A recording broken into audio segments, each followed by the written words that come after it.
खालसा वाहिगुरू जी की फतेह।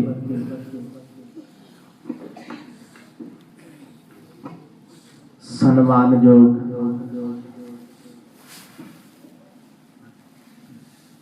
सतगुरां दी पावन हजूरी विच बड़े ही अदब अते सत्कार सहित आप जी सतसंग दे रूप दे विच जुड़ बैठे हो। महान समा सतगुरां ने बख्शिश कीता है। निता प्रत सतसंग दीयां घड़ियां नूं आप जी मानदे हो। कल शाम दे दीवानां दे विच सतगुरां दे पावन जीवन दे विचों आप जीआं ने सरवण कीता।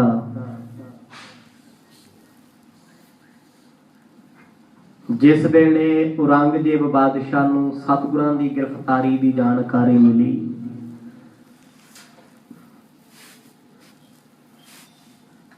उस जुलमी बादशाह ने खुशी दे विच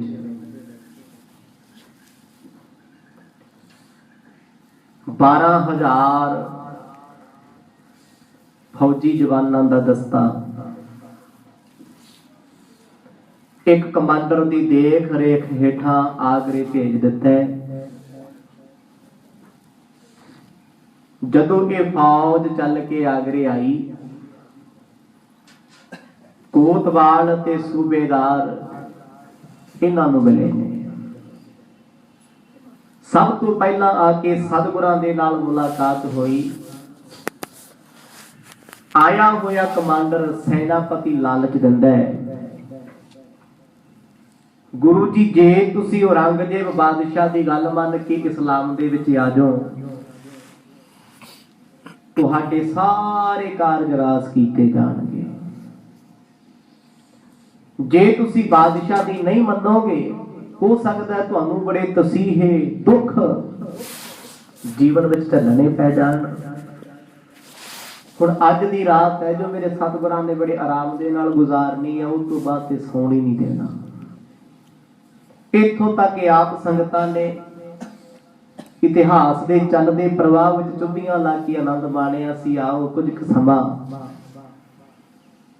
मन चित बिरतियां नूं एकाग्र चित बनाइए। कोई भी जेबा ते रसना बांधी ना रहे। लवाओ हाजरी अदब सहित जपो जी सतनाम सिरे वाहिगुरु साहिब जी।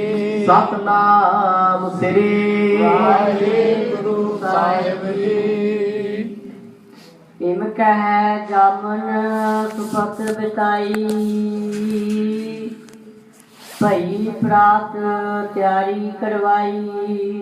हिंद दे पीर नावे सतगुरु गुरु तेग बहादुर साहब महाराज आगरे दे किले दे विच अज दा ही दिन है। सतगुरु जी पंजे सिखां दे समेत बैठे सी। चल के एहलकार सेनापति आया, मत्था टेकिया, अदब जी नाल आखदा महाराज बादशाह दी गल मन लो। सतगुरु कहंदे नहीं भाई, तुसी कौन हुंदे हो सानू जबरी मनाउण वाले? साडा ते राजे महाराजियां दे नाल कोई वास्ता ही नहीं। फकीरां दा अमीरां दे नाल की लैण देण? अमीरां दी अपनी जिंदगी है, माया दे विच ग्रसे होया दी। फकीरां दा अपना जीवन सादगी वाला है। कहंदे अज दी रात मेरे सतगुरां ने बतीत कीती। अमृत वेले सतगुरु जी पहर रात रहिंदी जाग पए। तार तुरंगन जीन बसाले, चढ़े गुरु पाल लश्कर नाले। हुण सवेर वेले चल के सतगुरां दे कोल आए ने, बेनती करदे ने महाराज आप किवें जाना चाहुंदे हो? साडी पालकी रथ विच बैठोगे जां अपने घोड़े ते सवार होके जावोगे? गुरु तेग बहादुर पातशाह जी कहंदे भाई असीं कोई अपराध नहीं कीता जो तुहाडे रथ विच बैठ के जाईए। असीं आप अपने घोड़ियां ते सवार होके तुहाडे नाल जाना है। हुण सतगुरां दा इह वचन सब ने मन्निया। ਗੁਰੂ ਤੇਗ ਬਹਾਦਰ ਸਾਹਿਬ ਜੀਆਂ ਨੇ ਅੰਮ੍ਰਿਤ ਵੇਲੇ ਭੋਜਨ ਛਕਣ ਤੋਂ ਬਾਅਦ ਘੋੜੇ ਤੇ ਕਾਠੀ ਪਾਈ, ਪੰਜੇ ਸਿੱਖਾਂ ਨੂੰ ਹੁਕਮ ਦਿੱਤਾ ਏ। ਨਿਕਟ ਨਿਕਟ ਉਮਰਾਵ ਚਲੰਤਾ,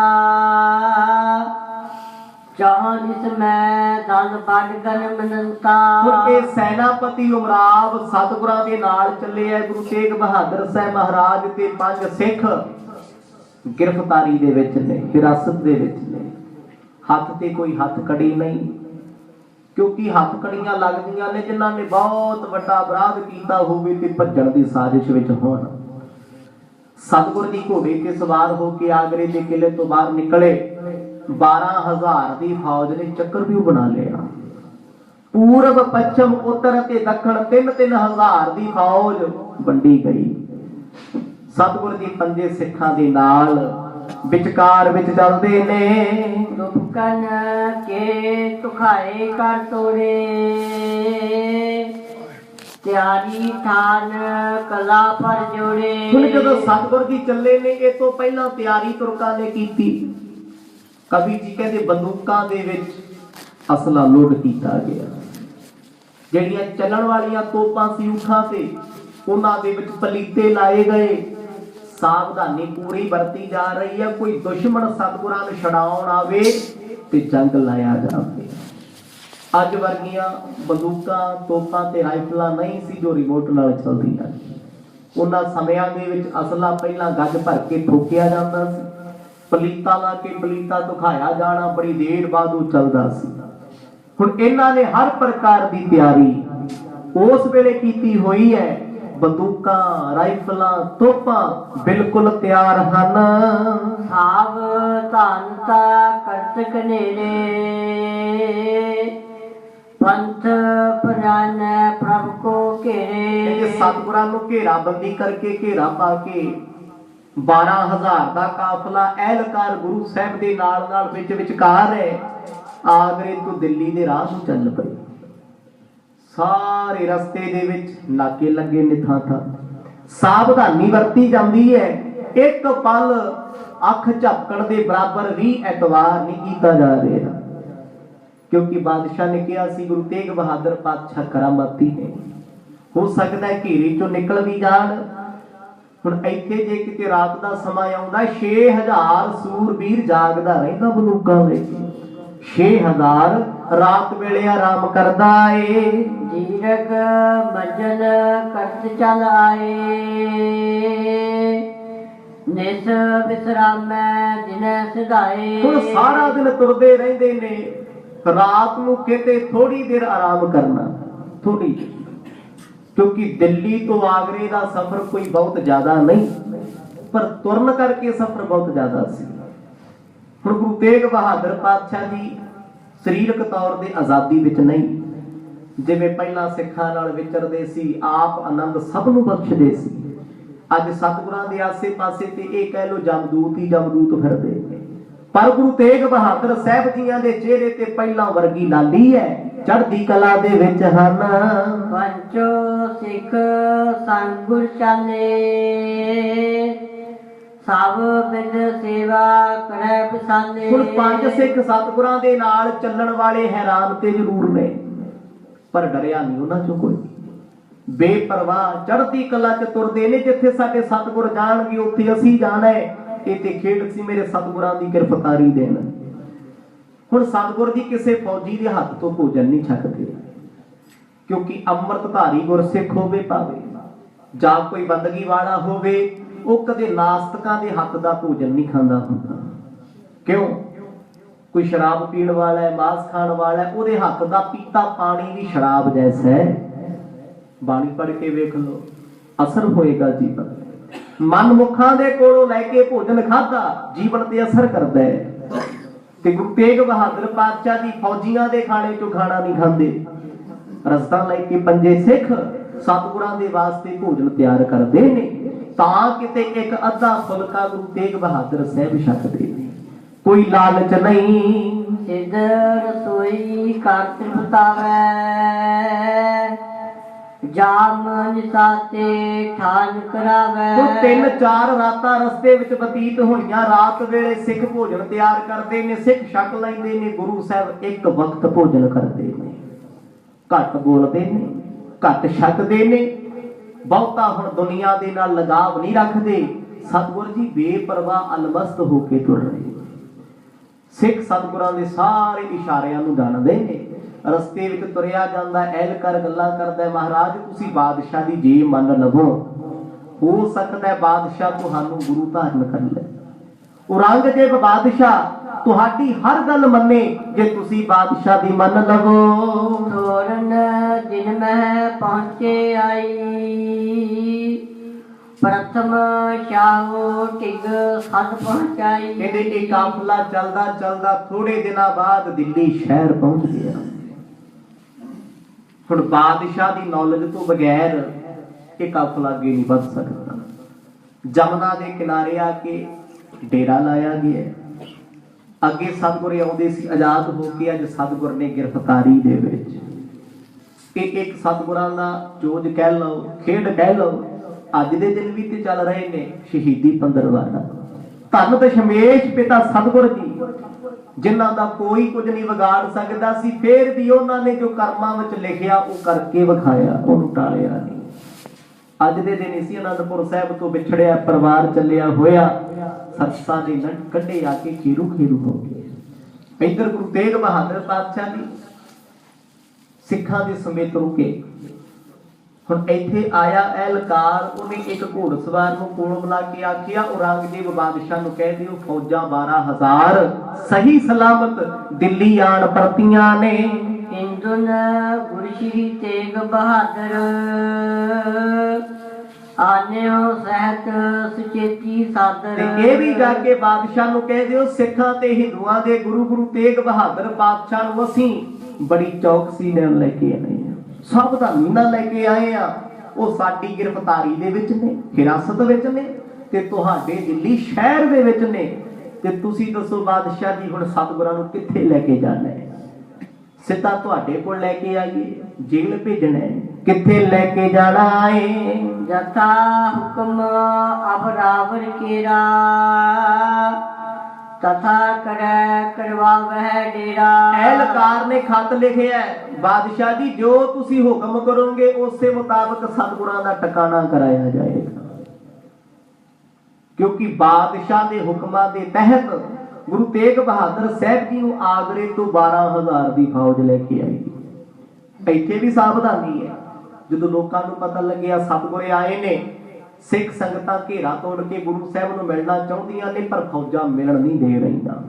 ਇਹ ਸਾਰੇ ਹਾਲਾਤ ਸਮੇਂ ਦੇ ਐਲਕਾਰ ਨੇ ਲਿਖੇ ਨੇ। ਬਾਦਸ਼ਾਹ ਜੀ ਖੁੱਲੇ ਵਿੱਚ ਬਹੁਤੀ ਦੇਰ ਅਸੀਂ ਸਤਿਗੁਰਾਂ ਨੂੰ ਰੱਖ ਨਹੀਂ ਸਕਦੇ। ਇਹਨਾਂ ਦੇ ਸਿੱਖ ਤੇ ਹਿੰਦੂ ਭਾਈਚਾਰਾ ਮੁਲਾਕਾਤ ਕਰਨੀ ਚਾਹੁੰਦਾ ਹੈ, ਕਿਉਂਕਿ ਜਦ ਵੀ ਕੋਈ ਹਿਰਾਸਤ ਵਿੱਚ ਹੋਵੇ ਲੋਕਾਂ ਨਾਲ ਬਹੁਤੀ ਅਟੈਚਮੈਂਟ ਨਹੀਂ ਰੱਖਣ ਦਿੱਤੀ ਜਾਂਦੀ। ਹੁਣ ਸਤਿਗੁਰਾਂ ਦੇ ਕੋਲ ਸਿੱਖ ਆਉਣਾ ਚਾਹੁੰਦੇ ਨੇ ਤੇ ਰੋਕ ਨਹੀਂ ਜਾਂਦੇ ਫੌਜਾਂ। ਕਦੋਂ ਤੱਕ ਰੋਕ ਸਕਣਗੀਆਂ? ਸੁਨ ਅਬ ਰੰਗ ਆਨੰਦ ਉਨ ਪੀਨੇ, ਸਭਾ ਮੁਲਾਨੇ ਭੁਜਨ ਕੀਨੇ। ਹੁਣ ਬਾਦਸ਼ਾਹ ਬੈਠਾ ਸੀ ਲਾਲ ਕਿਲੇ ਦੇ ਤਖਤ ਤੇ, ਖੱਤ ਲੈ ਕੇ ਘੋੜਸਵਾਰ ਔਰੰਗਜ਼ੇਬ ਕੋਲ ਗਿਆ। ਜਾ ਕੇ ਬੇਨੇ ਪੱਤਰ ਸੁਣਾਇਆ। ਔਰੰਗਜ਼ੇਬ ਪੜ੍ਹ ਕੇ ਬੜਾ ਖੁਸ਼ ਹੋਇਆ। ਮੁਲਾਨੇ ਤੇ ਕਾਜ਼ੀਆਂ ਨੂੰ ਕਹਿਣ ਲੱਗਿਆ, ਵੇਖਿਆ ਸਿੱਖਾਂ ਤੇ ਹਿੰਦੂਆਂ ਦੇ ਗੁਰੂ ਆਪਣੇ ਦਿੱਲੀ ਸ਼ਹਿਰ ਚ ਆ ਗਏ ਨੇ, ਆਪਾਂ ਲੈ ਕੇ ਆਏ ਆ ਉਹਨਾਂ ਨੂੰ ਹਿਰਾਸਤ ਵਿੱਚ, ਹੁਣ ਕੀ ਕੀਤਾ ਜਾਏ? ਔਰੰਗਜ਼ੇਬ ਆਪਣੀ ਮਤ ਨਹੀਂ ਸੀ ਵਰਤਦਾ। ਅੱਜ ਕੱਲ ਉਹ ਮਤ ਵਰਤ ਰਿਹਾ ਕਾਜ਼ੀ ਤੇ ਮੁੱਲਿਆਂ ਦੀ। ਇਹ ਉਹੀ ਮੁੱਲੇ ਨੇ ਜਿਹੜੇ ਬਾਬਾ ਰਾਮ ਰਾਏ ਤੋਂ ਬਹੁਤ ਚੱਲਦੇ ਸੀ, ਕਿਉਂਕਿ ਬਾਬਾ ਰਾਮ ਰਾਏ ਕਿਸੇ ਦੀ ਪਰਵਾਹ ਜੀ ਨਹੀਂ ਸੀ ਕਰਦੇ। ਉਹਨਾਂ ਦੀ ਬਦੌਲਤ ਇਹਨਾਂ ਕਾਜ਼ੀਆਂ ਦੀ ਬਹੁਤ ਬੇਇੱਜ਼ਤੀ ਹੁੰਦੀ ਸੀ ਸਭਾ 'ਚ। ਤੁਸੀਂ ਪਿਛਲੇ ਪ੍ਰਸੰਗਾਂ 'ਚ ਸੁਣਿਆ, ਇਹਨਾਂ ਨੇ ਕੋਈ ਪੁੱਠਾ ਕੰਮ ਕਰਨਾ ਉਹਨਾਂ ਸਿੱਧਾ ਕਰ ਦੇਣਾ, ਬਦਨਾਮੀ ਇਹਨਾਂ ਦੀ ਹੋ ਜਾਂਦੀ ਸੀ। ਅੱਜ ਕਾਜ਼ੀ ਮੁੱਲਿਆਂ ਕੋਲ ਵਕਤ ਹੈ। ਔਰੰਗਜ਼ੇਬ ਬਾਦਸ਼ਾਹ ਕਹਿੰਦਾ, ਦੱਸੋ ਫਿਰ ਸਤਿਗੁਰਾਂ ਨੂੰ ਕਿਹੜੀ ਜੇਲ੍ਹ ਵਿੱਚ ਭੇਜਿਆ ਜਾਵੇ, ਕਿੱਦਾਂ ਦਾ ਵਤੀਰਾ ਰੱਖੀਏ? ਕਿਮ ਪਰਖੈ ਅਜਮਤ ਕਸ਼ ਇਨਕੀ, ਦੇਹੋ ਪਤਾਏ ਚਤੁਰਤਾ ਮਨ ਕੀ। ਕਾਜ਼ੀ ਤੇ ਮੁੱਲਾ ਕਹਿਣ ਲੱਗੇ, ਬਾਦਸ਼ਾਹ ਜੀ ਤੁਸੀਂ ਸਿਆਣੇ ਹੋ, ਆਪ ਸੋਚ ਲਓ। ਬਾਦਸ਼ਾਹ ਕਹਿੰਦਾ ਮੈਂ ਸਤਿਗੁਰਾਂ ਦੀ ਕਰਾਮਾਤ ਵੇਖਣੀ ਚਾਹੁੰਦਾ। ਕਿਸੇ ਨਾ ਕਿਸੇ ਤਰੀਕੇ ਦੁਆਰਾ ਗੁਰੂ ਤੇਗ ਬਹਾਦਰ ਸਾਹਿਬ ਮਹਾਰਾਜ ਸਾਨੂੰ ਕਰਾਮਾਤ ਵਿਖਾਉਣ, ਸ਼ਕਤੀ ਵਿਖਾਉਣ। ਕਹਿੰਦੇ ਇਹੋ ਜਿਹਾ ਤਰੀਕਾ ਦੱਸੋ ਜਿੱਥੇ ਬਿਨਾਂ ਕਹੇ ਤੋਂ ਕਰਾਮਾਤ ਉਹਨਾਂ ਨੂੰ ਆਪ ਵਿਖਾਉਣੀ ਪੈ ਜੇ, ਕੋਈ ਸਲਾਹ ਦੇ ਦਿਓ। ਕਈ ਵਾਰ ਐਸਾ ਸਮਾਂ ਹੁੰਦਾ ਵੱਡੇ ਵੱਡੇ ਸਿਆਣੇ ਲੋਕਾਂ ਨੂੰ ਉਹ ਗੱਲ ਨਹੀਂ ਸੁਝਦੀ ਜੋ ਇੱਕ ਮੂਰਖ ਬੰਦੇ ਨੂੰ ਗੱਲ ਸੁਝ ਜਾਂਦੀ ਹੈ। ਔਰੰਗਜ਼ੇਬ ਬਾਦਸ਼ਾਹ ਕਹਿੰਦਾ ਤੁਸੀਂ ਆਪਣੇ ਆਪਣੇ ਤਰੀਕੇ ਦੱਸੋ। ਜਿੰਨੇ ਕਾਜ਼ੀ ਮੁੱਲਾ ਕੋਲ ਬੈਠੇ ਸੀ ਸਭ ਆਪਣੀ ਆਪਣੀ ਸਲਾਹ ਦਿੰਦੇ ਨੇ, ਸਤਿਗੁਰਾਂ ਨੂੰ ਇੱਥੇ ਬੰਦ ਕਰ ਦਿਓ, ਆਹ ਕਰ ਦਿਓ, ਖਾਣਾ ਪਾਣੀ ਨਾ ਦਿਓ, ਕਰਾਮਾਤ ਵਿਖਾਉਣਗੇ। ਸੁਨ ਦੁਰਮਤ ਚਿਤ ਕਹਿਤ ਮੁਲਾਨੇ, ਇੱਕ ਉਪਾਵ ਹਮ ਕਰਹਿ ਬਖਾਨੇ। ਆਖਿਰਕਾਰ ਜਦੋਂ ਸਾਰੇ ਕਾਜ਼ੀ ਮੁੱਲਿਆਂ ਨੇ ਆਪਣੀ ਆਪਣੀ ਸੋਚ ਦੱਸੀ, ਸਹਿਮਤੀ ਨਾ ਬਣੀ। ਇੱਕ ਮਾੜੀ ਮੱਤ ਵਾਲਾ ਮੁੱਲਾ ਬੈਠਾ ਸੀ ਵਿੱਚ।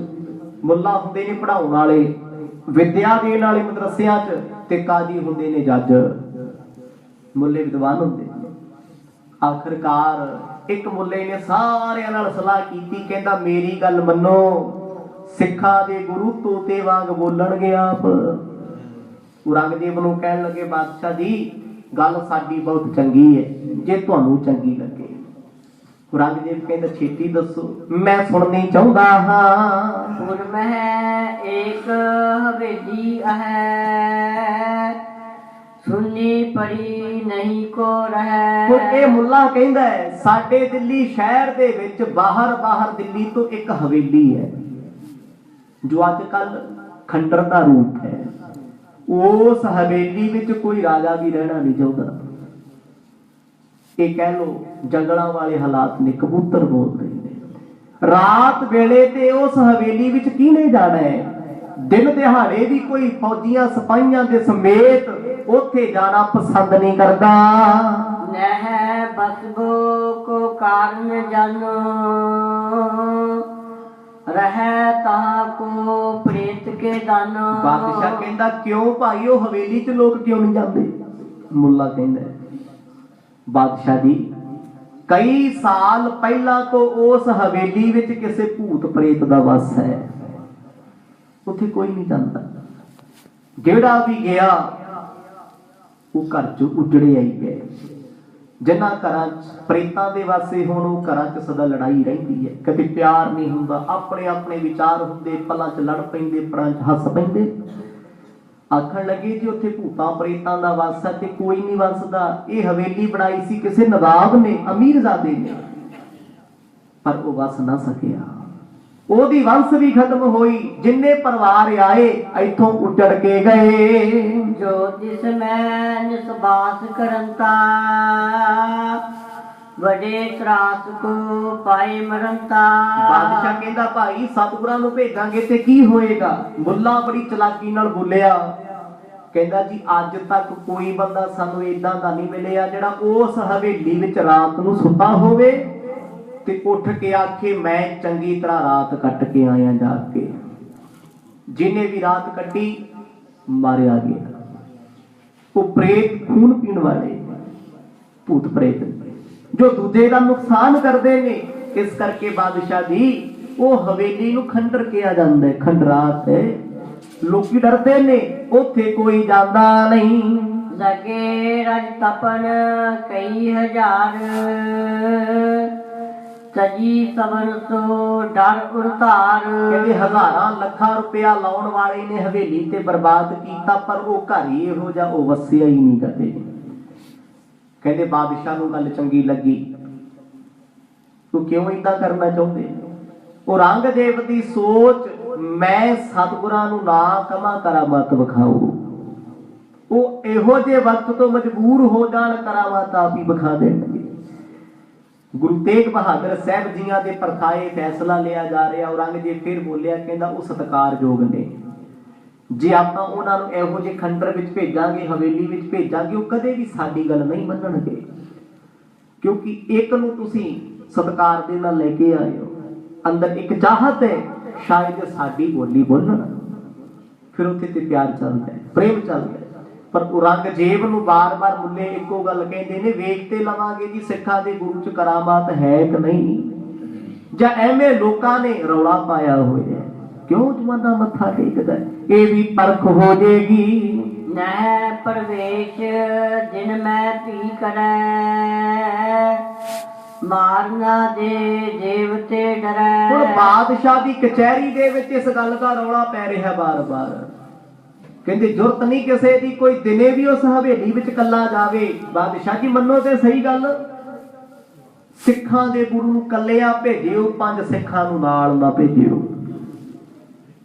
ਕਿ ਮਾੜੀ ਮੱਤ ਵਾਲੇ ਮਾੜੀ ਮੱਤ ਦੀ ਸਲਾਹ ਦੇ ਰਹੇ ਨੇ। ਔਰੰਗਜ਼ੇਬ ਨੂੰ ਸਲਾਹ ਲੱਗੀ ਚੰਗੀ, ਕਿਉਂਕਿ ਜਦੋਂ ਤੁਹਾਡਾ ਅੰਦਰ ਪਾਪੀ ਹੋਵੇ ਨਾ, ਅੰਦਰ ਦੇ ਵਿਚਾਰ ਮਾੜੇ ਹੋਣ, ਤੇ ਤੁਸੀਂ ਮਾੜੇ ਬੰਦਿਆਂ ਦੀ ਵਿਚਾਰ ਨਾਲ ਬਹੁਤ ਛੇਤੀ ਸਹਿਮਤ ਹੋ ਜਾਓਗੇ, ਬਹੁਤ ਛੇਤੀ। ਕੋਈ ਚੰਗੀ ਗੱਲ ਤੁਹਾਨੂੰ ਦੱਸੇ, ਤੁਹਾਨੂੰ ਉਹ ਬੁਰਾ ਲੱਗੇਗਾ, ਚੰਗਾ ਨਹੀਂ ਲੱਗੇਗਾ। ਲੱਗਦਾ ਇਹ ਕਿਉਂ ਸਮਝਾਉਂਦਾ, ਕਿਉਂ ਕਹਿੰਦਾ ਹੈ? ਪਰ ਜਿਸ ਇਨਸਾਨ ਦੇ ਵਿਚਾਰ ਤੁਹਾਨੂੰ ਚੰਗੇ ਲੱਗਦੇ ਹੋਣ, ਸੋਚ ਕੇ ਵੇਖਿਓ ਤੁਸੀਂ ਉਸ ਇਨਸਾਨ ਵਰਗੇ ਹੀ ਅੰਦਰ ਤੋਂ, ਕਿਉਂਕਿ ਚੰਗੇ ਸਾਨੂੰ ਵਿਚਾਰ ਉਹਦੇ ਲੱਗਣੇ ਨੇ। ਜੇ ਅਸੀਂ ਅੰਦਰੋਂ ਮਾੜੇ ਆ ਤੇ ਸਾਨੂੰ ਮਾੜੇ ਬੰਦੇ ਦੀ ਗੱਲ ਚੰਗੀ ਲੱਗਦੀ। ਜੇ ਅੰਦਰੋਂ ਅਸੀਂ ਗੁਰੂ ਨਾਲ ਜੁੜੇ ਆ ਨਾ, ਸਾਨੂੰ ਕੋਈ ਗੁਰੂ ਦੀ ਗੱਲ, ਗੁਰੂ ਦੀ ਮਰਿਆਦਾ ਕਹਿ ਦੇ ਤੇ ਖੁਸ਼ੀ ਚੜ੍ਹਦੀ ਹੈ ਵੀ ਆਹ ਗੱਲ ਸਿੱਖਣ ਵਾਸਤੇ ਗੁਰੂ ਘਰ ਜਾਈਦਾ। ਸਾਨੂੰ ਤੇ ਘਰ ਬੈਠਿਆਂ ਸਿੱਖੀ ਮਿਲ ਗਈ, ਘਰ ਬੈਠਿਆਂ ਸਿੱਖਣ ਨੂੰ ਮਿਲ ਗਈ। ਇਹ ਵਿਚਾਰਾਂ ਦੇ ਤਲ ਤੇ ਜ਼ਿੰਦਗੀ ਹੁੰਦੀ ਹੈ। ਕਹਿੰਦੇ ਮਾੜੇ ਬੰਦਿਆਂ ਨੇ ਮਾੜੇ ਵਿਚਾਰ ਪੇਸ਼ ਕੀਤੇ, ਔਰੰਗਜ਼ੇਬ ਨੂੰ ਵਿਚਾਰ ਲੱਗੇ ਚੰਗੇ। ਹੁਣ ਚੰਗੇ ਵਿਚਾਰ ਤੇ ਮਾੜੇ ਵਿਚਾਰ ਦਾ ਫਰਕ ਹੈ। ਮਾੜੀਆਂ ਗੱਲਾਂ ਨੂੰ ਵਿਚਾਰ ਨਹੀਂ ਕਹਿ ਸਕਦੇ, ਪਰ ਇਹ ਵਿਚਾਰ ਦਾ ਸਰਾ ਹੀ ਨਹੀਂ ਆਪਣੇ। ਮਾੜੀ ਸਲਾਹ ਦਿੱਤੀ, ਔਰੰਗਜ਼ੇਬ ਕਹਿੰਦਾ ਜੇ ਆਪਾਂ ਸਤਿਗੁਰਾਂ ਨੂੰ ਗ੍ਰਿਫਤਾਰ ਉੱਥੇ ਕਰ ਲਈਏ, ਕਹਿੰਦੇ ਜੀ ਰੋਟੀ ਪਾਣੀ ਵੀ ਨਾ ਭੇਜਿਓ, ਭੁੱਖ ਪਿਆਸ ਲੱਗੇਗੀ, ਇੱਕ ਰਾਤ ਦੇ ਵਿੱਚ ਮੱਤ ਟਿਕਾਣੇ ਆ ਜਾਏਗੀ। ਪ੍ਰਥਮ ਉਤਾਰੋ ਗੁਰ ਤਿਸ ਮਾਹੀ, ਕਹੈ ਜੇ ਤਾ ਪ੍ਰਵੇਸ਼ੈ ਨਾਹੀ। ਜਿੱਥੇ ਸਤਿਗੁਰਾਂ ਤੋਂ ਬਗੈਰ ਕੋਈ ਸਿੱਖ ਨਾ ਜਾਵੇ, ਉਹ ਹਵੇਲੀ ਵੀ ਐਸੀ ਡਰਾਵਣੀ ਹੈ, ਦਿਨ ਦਿਹਾੜੇ ਉੱਥੇ ਕਬੂਤਰ ਤੇ ਕਾਂ ਵੀ ਨਹੀਂ ਬੋਲਦੇ, ਪੰਛੀ ਵੀ ਡਰਦੇ ਨੇ। ਹੁਣ ਐਸਾ ਕੀ ਸੀ? ਕਹਿੰਦੇ ਉੱਥੇ ਇੱਕ ਦਾਨਵ ਵਸਦਾ, ਦਾਨਵ। ਜੇ ਕੋਈ ਬਹਿ ਕੇ ਉਸ ਘਰ 'ਚ ਦੇਵਤਿਆਂ ਦੀ ਪੂਜਾ ਕਰਦਾ ਤੇ ਪੂਜਾ ਵੀ ਨਹੀਂ ਚੱਲਦੀ। ਨੈਗੇਟਿਵਿਟੀ ਬਹੁਤ ਜ਼ਿਆਦਾ ਹੈ, ਮਾੜੇ ਪ੍ਰਭਾਵ ਉਸ ਘਰ ਦੇ ਵਿੱਚ ਨੇ। ਤੇ ਉਹ ਘਰ ਦੇ ਵਿੱਚ ਵਸਣ ਵਾਲਾ ਦੈਤ ਕਹਿੰਦਾ ਜਿੱਥੇ ਮੇਰਾ ਵਾਸਾ ਮੈਂ ਕਿਸੇ ਹੋਰ ਨੂੰ ਵਸਣ ਨਹੀਂ ਦੇਣਾ। ਔਰੰਗਜ਼ੇਬ ਬੜਾ ਖੁਸ਼ ਹੋਇਆ, ਕਹਿੰਦਾ ਮੈਨੂੰ ਪਤਾ ਹੈ ਜੇ ਅੱਜ ਰਾਤ ਆਪਾਂ ਗੁਰੂ ਤੇਗ ਬਹਾਦਰ ਸਾਹਿਬ ਨੂੰ ਉਸ ਹਵੇਲੀ ਵਿੱਚ ਕੈਦ ਕਰਤਾ ਨਾ, ਜੇ ਤੇ ਹੋਏ ਕਰਾਮਾਤੀ, ਸਵੇਰ ਹੁੰਦਿਆਂ ਕਹਿਣਗੇ ਔਰੰਗਜ਼ੇਬ ਅਸੀਂ ਤੇਰੀ ਗੱਲ ਮੰਨਦੇ ਹਾਂ, ਤੂੰ ਜੋ ਕਹੇਂਗਾ ਸਾਨੂੰ ਚੰਗਾ ਲੱਗਦਾ ਹੈ। ਕਹਿੰਦੇ ਜੇ ਕਰਾਮਾਤੀ ਨਾ ਹੋਏ ਤੇ ਸਵੇਰ ਹੁੰਦਿਆਂ ਲਾਸ਼ ਮਿਲੇਗੀ। ਆਖੋ ਸਤਨਾਮ, ਖੁਸ਼ ਹੋ ਕੇ ਮਲਾਨੇ। ਕਹਿੰਦੇ ਹੁਣ ਪਤਾ ਲੱਗੇਗਾ ਗੁਰੂ ਘਰ ਦੇ ਨਾਲ ਅਸੀਂ ਕਿੱਦਾਂ ਵੈਰ ਕੱਢਾਂਗੇ। ਕਾਜੀ ਮੁੱਲਾ ਹੀ ਨੇ ਨਾ, ਜਿਨ੍ਹਾਂ ਨੇ ਔਰੰਗਜ਼ੇਬ ਨੂੰ ਬਾਰ-ਬਾਰ ਇਹ ਗੱਲਾਂ ਸਮਝਾਈਆਂ ਜੀ ਹਿੰਦੂਆਂ ਦਾ ਪੱਖ ਗੁਰੂ ਸਾਹਿਬ ਕਰਦੇ ਨੇ, ਤੁਸੀਂ ਗੁਰੂ ਸਾਹਿਬ ਨੂੰ ਇਸਲਾਮ ਦੇ ਵਿੱਚ ਲੈ ਆਓ। ਔਰੰਗਜ਼ੇਬ ਆਪਣੀ ਮੱਤ ਭ੍ਰਿਸ਼ਟ ਕਰੀ ਫਿਰਦਾ ਹੈ। ਉਹ ਲੱਗਿਆ ਕਾਜੀ ਮੁੱਲਿਆਂ ਦੇ ਪਿੱਛੇ, ਉਹਨੇ ਹੁਣ ਆਪਣਾ ਰਾਜ ਭਾਗ ਸਭ ਕੁਝ ਖਤਮ ਕਰ ਲੈਣਾ। ਆਖਰਕਾਰ ਕਚਹਿਰੀ 'ਚ ਮਤਾ ਪਾਸ ਕੀਤਾ ਗਿਆ, ਕਹਿੰਦੇ ਇਹਨਾਂ ਮੁੱਲਿਆਂ ਨੇ ਜੋ ਗੱਲ ਆਖੀ ਉਸੇ ਤੇ ਅਮਲ ਕੀਤਾ ਜਾਏ। ਉਹਨੇ ਹੁਕਮ ਜਾਰੀ ਕਰ ਦਿੱਤਾ, ਤੁਮ ਸ਼ਰਾ ਲਿਓ ਮਨਵਾਏ, ਹੋਏ ਅਨਸਾਰੀ ਸਹਿਜ ਸੁਭਾਏ। ਹੁਣ ਬਾਦਸ਼ਾਹ ਦੇ ਸਲਾਹਕਾਰ ਹੋਰ ਵੀ ਗੱਲ ਕਰਦੇ ਨੇ, ਕਹਿੰਦੇ ਜੇ ਗੁਰੂ ਸਾਹਿਬ ਕਰਾਮਾਤੀ ਵੀ ਹੋਏ, ਉਸ ਦਾਨਵ ਦੈਂਤ ਅੱਗੇ ਕਰਾਮਾਤ ਨਹੀਂ ਚੱਲਣੀ ਤੇ ਸਵੇਰ ਹੁੰਦਿਆਂ ਜੇ ਤੁਹਾਡੀ ਸ਼ਰ੍ਹਾ ਜਾਗੇ, ਸ਼ਰ੍ਹਾ ਤੁਹਾਡੇ ਕਾਨੂੰਨ ਧਰਮ ਦੇ, ਉਹਦੇ ਮੁਤਾਬਕ ਆ ਕੇ ਗੁਰੂ ਸਾਹਿਬ ਜੇ ਮੁਸਲਮਾਨ ਬਣ ਗਏ ਤੇ ਸਾਰਾ ਹਿੰਦੁਸਤਾਨ ਮੁਸਲਮਾਨਾਂ ਦਾ ਹੋ ਜਾਏਗਾ। ਹੁਣ ਬਾਦਸ਼ਾਹ ਦੇ ਵਾਸਤੇ ਇਹ ਤੋਂ ਵੱਡੀ ਖੁਸ਼ਖਬਰੀ ਕੀ ਹੋ ਸਕਦੀ ਹੈ? ਉਹ ਕਹਿੰਦਾ ਗੁਰੂ ਨੂੰ ਇਸਲਾਮ ਚ ਲੈ ਆਓ। ਕਰਾਮਾਤ ਵੇਖੋ, ਇਹ ਤੇ ਗੱਲ ਉਹੀ ਹੈ ਨਾ ਵੀ ਸਾਨੂੰ ਮਜਬੂਰ ਨਹੀਂ ਕਰਨਾ ਪੈਣਾ, ਉਹ ਵਕਤ ਤੇ ਹਾਲਾਤਾਂ ਤੋਂ ਮਜਬੂਰ ਹੋ ਕੇ ਕਰਾਮਾਤ ਦਿਖਾਉਣੇ। ਰਾਤ ਨੂੰ ਜਦੋਂ ਸੌਣਗੇ ਭੂਤ ਪ੍ਰੇਤ ਦਾਬਾ ਮਾਰੂ, ਉਹ ਦਬਾਏਗਾ, ਉੱਠ ਕੇ ਬੈਠ ਜਾਣਗੇ, ਜਾਂ ਤੇ ਪ੍ਰੇਤ ਨੂੰ ਮਾਰ ਦੇਣਗੇ ਜਾਂ ਹੱਥ ਜੋੜ ਕੇ ਕਹਿਣਗੇ ਸਾਨੂੰ ਬਾਹਰ ਕੱਢ ਲਓ। ਆਖੋ ਸਤਨਾਮ। ਐਡੀ ਛੋਟੀ ਸੋਚ ਰੱਖਦਾ ਸੀ ਔਰੰਗਜ਼ੇਬ। ਦੁਨਿਆਵੀ ਤੌਰ ਤੇ ਸੋਚ ਬਹੁਤ ਵੱਡੀ ਹੈ, ਪਰ ਪਰਮਾਰਥਕ ਇਹ ਸੋਚ ਬਹੁਤ ਘਟੀ ਹੈ, ਨੀਚ ਹੈ, ਨੀਚ ਹਰਕਤ ਹੈ। ਕਈ ਵਾਰ ਬੰਦਾ ਸੋਚਦਾ ਮੈਂ ਬੜਾ ਸਿਆਣਾ, ਮੈਨੂੰ ਨੌਲੇਜ ਬੜੀ ਹੈ, ਮਾਫ ਕਰਿਓ ਜੀ ਭਾਵੇਂ ਆਪਾਂ ਵੀ ਆ, ਪਰ ਸਾਡੀ ਜਿਹੜੀ ਅਕਲ ਹੁੰਦੀ ਹੈ ਨਾ, ਕਈ ਵਾਰ ਬੜੀ ਗਿਰੀ ਹੋਈ ਗੱਲ ਕਰ ਦਿੰਦੀ ਹੈ ਤੇ ਦੂਜੇ ਦੀ ਮੱਤ ਬਹੁਤ ਚੰਗੀ ਹੁੰਦੀ ਹੈ। ਔਰੰਗਜ਼ੇਬ ਨੂੰ ਇੱਕ ਦੋ ਬੰਦਿਆਂ ਨੇ ਇਹ ਵੀ ਆਖਿਆ, ਗੁਰੂ ਸਾਹਿਬ ਦਾ ਸਤਿਕਾਰ ਕਰਨਾ ਬਾਦਸ਼ਾਹ ਸਾਡਾ ਫਰਜ਼ ਹੈ, ਜੇ ਮਹਿਮਾਨਾਂ ਦੀ ਆਓ ਭਗਤ ਚੰਗੀ ਹੋਵੇ ਉਹਨਾਂ ਤੋਂ ਜੋ ਮਰਜ਼ੀ ਕਹਾ ਲਓ। ਪਰ ਇੱਥੇ ਬਹੁ ਗਿਣਤੀ ਉਹਨਾਂ ਮਾੜੇ ਲੋਕਾਂ ਦੀ ਸੀ ਜਿਹੜੇ ਕਹਿੰਦੇ ਸੀ ਨਹੀਂ ਜੀ ਸਤਿਗੁਰਾਂ ਦੇ ਨਾਲ ਪਿਆਰ ਨਾਲ ਪੇਸ਼ ਨਹੀਂ ਆਉਣਾ, ਉਹਨਾਂ ਤੇ ਜ਼ੁਲਮ ਢਾਵੋ। ਜੇ ਨਹਿ ਮਾਨੈ ਕਹਿਓ ਤੁਮਾਰੋ, ਜਿਸ ਬਸਾਏ ਤਿਸ ਘਰ ਮੈਂ ਮਾਰੋ। ਬਾਦਸ਼ਾਹ ਕਹਿੰਦਾ ਜੇ ਸਤਿਗੁਰ ਨਾ ਮੰਨ ਕੇ ਚੱਲੋ ਵੀ ਗੁਰੂ ਤੇਗ ਬਹਾਦਰ ਪਾਤਸ਼ਾਹ ਕਿਸੇ ਕਰਾਮਾਤ ਕਰਕੇ ਬਚ ਸਕਦੇ ਨੇ ਹਵੇਲੀ 'ਚ। ਅੱਗੋਂ ਮੁੱਲੇ ਕਹਿੰਦੇ ਨੇ ਜੇ ਨਹੀਂ ਮੰਨਦੇ ਫਿਰ ਕੀ ਹੈ, ਜ਼ਹਿਰ ਦੇ ਕੇ ਅੰਦਰ ਹੀ ਮਾਰ ਦਿਓ, ਆਖੋ ਸਤਨਾਮ ਹਵੇਲੀ ਤੋਂ ਬਾਹਰ ਨਾ ਤੇ ਰੌਲਾ ਪਾ ਦਿਆਂਗੇ ਕਿ ਗੁਰੂ ਤੇਗ ਬਹਾਦਰ ਪਾਤਸ਼ਾਹ ਆਏ ਸੀ ਅਚਨਚੇਤ ਸਿਹਤ ਨੂੰ ਕੁਝ ਹੋਇਆ, ਸਰੀਰ ਛੱਡ ਗਏ। ਕਹਿੰਦੇ ਇਹੀ ਨੇ ਨਾ ਜਿਹੜੇ ਹਿੰਦੂਆਂ ਦਾ ਪੱਖ ਪੂਰਦੇ ਨੇ, ਮੁੜ ਕੇ ਕੋਈ ਹਿੰਦੂਆਂ ਦੇ ਪੱਖ 'ਚ ਹਾ ਦਾ ਨਾਰਾ ਨਹੀਂ ਪਾਏਗਾ, ਡਰਦੇ ਹਿੰਦੂ ਮੁਸਲਮਾਨ ਬਣ ਜਾਣਗੇ।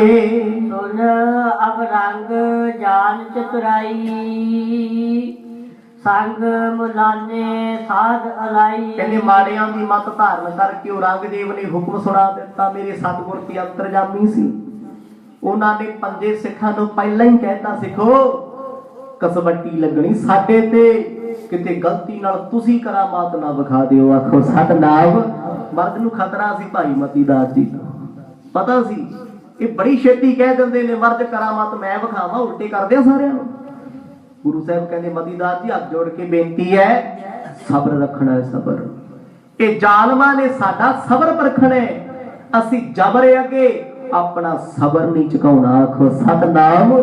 ਜਬਰ ਹੁੰਦਾ ਜ਼ੁਲਮ ਤੇ ਸਬਰ ਹੁੰਦਾ ਸੰਤੋਖ। ਇਹ ਸਾਨੂੰ ਬੁਲਾਉਣਾ ਚਾਹਣਗੇ ਆਪਣੀ ਬੋਲੀ, ਅਸੀਂ ਨਹੀਂ ਬੋਲਣੀ। ਇਹ ਸਾਨੂੰ ਤਰਫਾਉਣਗੇ, ਤਸੀਹੇ ਦੇਣਗੇ, ਦਿਨ ਰਾਤ ਜਗਾਉਣਗੇ। ਸਿੱਖੋ ਉਹ ਰੱਬ ਦੀਆਂ ਰੰਗਾਂ ਨੂੰ ਆਪਣੇ ਤੱਕ ਰੱਖਣਾ, ਇਹਨਾਂ ਲੋਕਾਂ ਦੇ ਸਾਹਮਣੇ ਪੇਸ਼ ਨਹੀਂ ਕਰਨਾ। ਲੱਖ ਤੁਹਾਡੇ ਤੇ ਮੁਸੀਬਤਾਂ ਆ ਜਾਣ, ਕੋਈ ਕਰਾਮਾਤ ਸ਼ਕਤੀ ਨਾ ਦਿਖਾਇਓ, ਪਰਮਾਤਮਾ ਦੇ ਹੁਕਮ ਦੇ ਵਿੱਚ ਰਹਿਣਾ। ਗੁਰੂ ਸਾਹਿਬ ਜਾਣਦੇ ਨੇ ਬਾਦਸ਼ਾਹ ਦੀ ਸਭਾ 'ਚ ਕੀ ਹੋ ਰਿਹਾ ਹੈ, ਕਿਉਂਕਿ ਮਰਦ ਨੇ ਆਗਰੇ ਦੇ ਕਿਲੇ 'ਚ ਪਹਿਲਾਂ ਹੀ ਕਹਿ ਦਿੱਤਾ ਸੀ, ਸਿੱਖੋ ਆਰਿਆਂ ਨਾਲ ਚੀਰਿਆ ਜਾਏ ਘਬਰਾਉਣਾ ਨਹੀਂ, ਅੱਗ ਵਿੱਚ ਸਾੜਿਆ ਜਾਏ ਡੋਲਣਾ ਨਹੀਂ, ਪਾਣੀ 'ਚ ਕੋਈ ਉਬਾਲ ਦੇਵੇ ਉਹਨਾਂ ਕਸਵੱਟੀਆਂ ਦੇ ਅੱਗੇ ਤੁਸੀਂ ਹਾਰਨਾ ਨਹੀਂ। ਇਹ ਬਚਨ ਸਿੱਖਾਂ ਨੇ ਪਹਿਲਾਂ ਹੀ ਸੁਣੇ ਹੋਏ, ਉਹ ਪਰਪੱਕ ਨੇ। ਮਰਦ ਕਹਿੰਦੇ ਸਿੱਖੋ ਕਰਾਮਾਤ ਵੀ ਨਹੀਂ ਵਿਖਾਉਂਦੀ, ਜੇ ਤੁਸੀਂ ਕਰਾਮਾਤ ਵਿਖਾ ਦਿੱਤੀ ਤੇ ਪਾਪੀਆਂ ਦੇ ਦਿਲ ਦੀ ਗੱਲ ਹੋ ਜਾਏਗੀ, ਆਖੋ ਸਤਨਾਮ। ਕਹਿਣਗੇ ਗੁਰੂ ਸਾਹਿਬ ਤੇ ਗੁਰੂ ਦੇ ਸਿੱਖਾਂ ਨੇ ਡਰਦਿਆਂ ਕਰਾਮਾਤ ਵਿਖਾ ਦਿੱਤੀ। ਮਰਦ ਕਹਿੰਦੇ ਕਰਾਮਾਤ ਕਹਿਰ ਦਾ ਨਾਮ ਹੈ, ਰਾਮ ਰਾਏ ਵਿਖਾਉਂਦਾ ਰਿਹਾ ਪਰ ਆਪਾਂ ਵਿਖਾਉਣੀ ਨਹੀਂ। ਆਜੀ ਕਹੀ ਪਰਖ ਹੋਏ, ਜੇ ਕਿਛ ਅਜਮਤ ਲਕੀਐ ਸੋਏ। ਬਾਦਸ਼ਾਹ ਨੇ ਕਹਿੰਦੇ ਹੁਕਮ ਲਿਖ ਕੇ ਭੇਜ ਦਿੱਤਾ, ਜਿਹੜੇ ਬਾਹਰ ਬੈਠੇ ਨੇ ਸਤਿਗੁਰਾਂ ਨੂੰ ਕੈਦ ਕਰਕੇ 12,000 ਦੀ ਫੌਜ ਤੇ ਐਲਕਾਰ। ਹੁਣ ਪਿੱਛੋਂ ਗੱਲਾਂ ਚੱਲਦੀਆਂ ਨੇ, ਕਹਿੰਦੇ ਜੀ ਵੱਡੇ ਵੱਡੇ ਮੁਜਰਮ ਡਰ ਅੱਗੇ ਨੱਚਦੇ ਫਿਰਦੇ ਨੇ, ਡਰ ਅੱਗੇ। ਜਦੋਂ ਸਿੱਖਾਂ ਦੇ ਗੁਰੂ ਡਰ ਗਏ, ਉਹ ਦਿਲ ਦੀ ਗੱਲ ਤੇ ਦੱਸਣਗੇ ਨਹੀਂ ਵੀ ਸਾਨੂੰ ਭੂਤਾਂ ਪ੍ਰੇਤਾਂ ਨੇ ਦਬਾਇਆ ਰਾਤ ਨੂੰ। ਬਾਦਸ਼ਾਹ ਜੀ ਤੁਹਾਡੀ ਹਰ ਗੱਲ ਮੰਨੀ ਜਾਣਗੇ। ਔਰੰਗਜ਼ੇਬ ਦੀ ਮੱਤ ਤੇ ਐਸਾ ਪਰਦਾ ਪੈ ਗਿਆ, ਭੁੱਲ ਚੁੱਕਿਆ ਰਾਜ ਵੀ ਇਹਨਾਂ ਦਾ ਦਿੱਤਾ ਹੋਇਆ ਤੇ ਖੋਣਾ ਵੀ ਇਹਨਾਂ ਨਹੀਂ, ਆਖੋ ਸਤਨਾਮ। ਜਦੋਂ ਬੰਦੇ ਤੇ ਮੂਰਖਤਾ ਦਾ ਸਮਾਂ ਆ ਜੇ ਨਾ, ਮਾੜਾ ਵਕਤ ਕਹਿ ਲਓ, ਉਹ ਸਾਰੇ ਸਿਆਣਿਆਂ ਨੂੰ ਮੂਰਖ ਸਮਝਣ ਲੱਗ ਜਾਂਦਾ, ਕਹਿੰਦਾ ਮੇਰੇ ਤੋਂ ਵੱਧ ਸਿਆਣਾ ਹੀ ਕੋਈ ਨਹੀਂ। ਰਾਵਣ ਜੇ ਮਰਿਆ ਮੂਰਖਤਾ ਕਰਕੇ ਮਰਿਆ ਨਾ, ਉਹ ਕਹਿੰਦਾ ਸੀ ਮੇਰੇ ਤੋਂ ਵੱਧ ਸਿਆਣਾ ਹੀ ਕੋਈ ਨਹੀਂ ਜੱਗ ਤੇ, ਉਹ ਸਭ ਨੂੰ ਅਣਜਾਣ ਤੇ ਮੂਰਖ ਸਮਝਣ ਲੱਗ ਗਿਆ। ਤੇ ਅੱਜ ਉਹ ਸਮਾਂ ਔਰੰਗਜ਼ੇਬ ਦਾ ਆ ਗਿਆ, ਕਹਿੰਦਾ ਜੋ ਮੇਰੀਆਂ ਰਮਜ਼ਾਂ ਨੇ ਉਹਨੂੰ ਗੁਰੂ ਨਹੀਂ ਜਾਣ ਸਕਦੇ। ਜਰਾ ਬੀਜ ਜੋ ਆਸਨਰ ਆਵੇ, ਜੀਨ ਹਮਾਰੋ ਅਤ ਫਿਰ ਧਾਵੇ। ਕੀ ਹੋਇਆ ਜੇ ਸਤਿਗੁਰ ਸਾਡੀ ਸ਼ਰ੍ਹਾਂ 'ਚ ਨਹੀਂ ਆਉਣਗੇ, ਅਸੀਂ ਜਿਉਣ ਜੋਗਾ ਤਾਂ ਨਹੀਂ ਛੱਡਣਾ ਉਹਨਾਂ ਨੂੰ, ਕਰਾਮਾਤ ਨਹੀਂ ਵਿਖਾਉਣਗੇ, ਸ਼ਰ੍ਹਾਂ ਵਿੱਚ ਨਹੀਂ ਆਉਣਗੇ। ਇੱਕੋ ਹੀ ਗੱਲ ਹੈ, ਸਵੇਰ ਹੁੰਦਿਆਂ ਉਸ ਹਵੇਲੀ ਵਿੱਚ ਉਹਨਾਂ ਨੂੰ ਮਾਰ ਦੇਣਾ ਆਪਾਂ ਨੇ। ਜਦੋਂ ਸਿੱਖਾਂ ਤੇ ਹਿੰਦੂਆਂ ਦੇ ਗੁਰੂ ਮਾਰੇ ਗਏ, ਕਿਸੇ 'ਚ ਜ਼ਰੂਰਤ ਨਹੀਂ ਹੋਏਗੀ ਕੋਈ ਸਾਡੇ ਖਿਲਾਫ ਖੜਾ ਹੋ ਜੇ, ਕੋਈ ਕੂੜ ਪ੍ਰਚਾਰ ਕਰੇ। ਆਸ ਮਸਲਤ ਕਰ ਸਭਾ ਮਝਾਰਾ, ਇੱਕ ਨਾਰ ਸੋ ਤਬ ਹੁਕਮ ਉਚਾਰਾ। ਕਹਿੰਦੇ ਹੁਣ ਖੱਤ ਜਿਹੜਾ ਅਹਿਲਕਾਰ ਕੋਲ ਭੇਜਿਆ ਗਿਆ, ਪੜ੍ਹ ਕੇ ਅਹਿਲਕਾਰ ਵੀ ਹੈਰਾਨ, उस खत चिट्ठी के पिछे एक घोड़सवार बादशाह होर भेजन लगे है, कहंदा मेरे इन्हां हुक्मां नूं मजाक विच ना लिया जावे। मैं सतगुरां ते किसे पक्ष विच भी रहम नहीं कर सकता, तरस नहीं कर सकता, क्योंकि गुरु साहब नूं मैं मनाना चाहुंदा, उन्होंने इहो जिहा फैसला ले लिया जिहड़ा मेरे खिलाफ है। मैं ते हिंदुस्तान नूं इस्लाम दे विच लैके आउणा चाहुंदा सी, मुसलमान बनाउणा चाहुंदा है। कहंदा गुरु तेग बहादुर साहब ने ते मैनूं चैलेंज कीता है, शरेआम आखे है बाकियां नूं कतलेआम फेर करी, पहला सानू मुसलमान बना के भेज। कहंदा इस टाइम गुरु साहब मेरे लिए सत्कारयोग नहीं, मेरे दुश्मन दी कतार विच ने। इस उमराव संग कह जाए, जो गुर कै हिंदू समुदाय। ते हुण उमराव एहलकार दे कोले सुनेहा भेजिया गया भी गुरु तेग बहादुर साहब जी नूं खास तौर ते अपने साथियां तो तोड़िया जावे। मनुख जदों अपने मित्रां तो साथियां तो टुट जावे अधूरा हो जाता है। हुण ये हुक्म सी कि ना होवे हवेली च सतगुरां दे नाल साथी सिख होण ते गुरु साहब दी सेवा करी जाणगे, इन्हां नूं की फर्क पैना। उत्थे महाराज इकल्ले होण, इन्हां दे सिखां नूं अलग तौर ते तसीहे दिते जाण, तां जो अंदर बैठिया गुरु साहब नूं नींद भी ना रात नूं आवे, जे भूत प्रेत भी ना होगा। ये ते चिंता रहे कि मेरे सिखां नाल की होण लगे है। कहंदे इहो जे हालात इन्हां दे बना दिओ। प्रेत भयानक जिसमें रहे, नह प्रवेश डर सब लहे। हुण बादशाह ने यह हुक्म भेजिया भी किते एहलकार तरस ना कर बैठे, हो सकता है उन्हें तब्दील करो। क्यों? जिहड़ा आगरे तो सतगुरां दे नाल चल के आया है, हो सकता है मर्द ना मिल जे, प्रेम करन लग जे, एहलकार बदल दिता गया। ਇਹੋ ਜਿਹਾ ਖੋਟਾ ਪੁਰਸ਼ ਲਾਤਾ ਜਿਹੜਾ 1% ਵੀ ਤਰਸ ਨਾ ਕਰੇ। ਉਹਨੂੰ ਸਾਰੀਆਂ ਗੱਲਾਂ ਸਮਝਾਈਆਂ। ਅੱਜ ਰਾਤ ਸਤਿਗੁਰਾਂ ਨੂੰ ਹਵੇਲੀ ਵਿੱਚ ਕੈਦ ਕਰਨਾ ਹੈ। ਉਹ ਹਵੇਲੀ ਸੀ ਕਿਲੇ ਵਰਗੀ। ਗੁਰਮੁਖੋ ਗੁਰੂ ਦੇ ਸਿੱਖ ਨਹੀਂ ਕਿਸੇ ਤੋਂ ਡਰਦੇ, ਉਹ ਤੇ ਜਮਾਂ ਨੂੰ ਟਿਚਰਾਂ ਕਰਦੇ ਨੇ।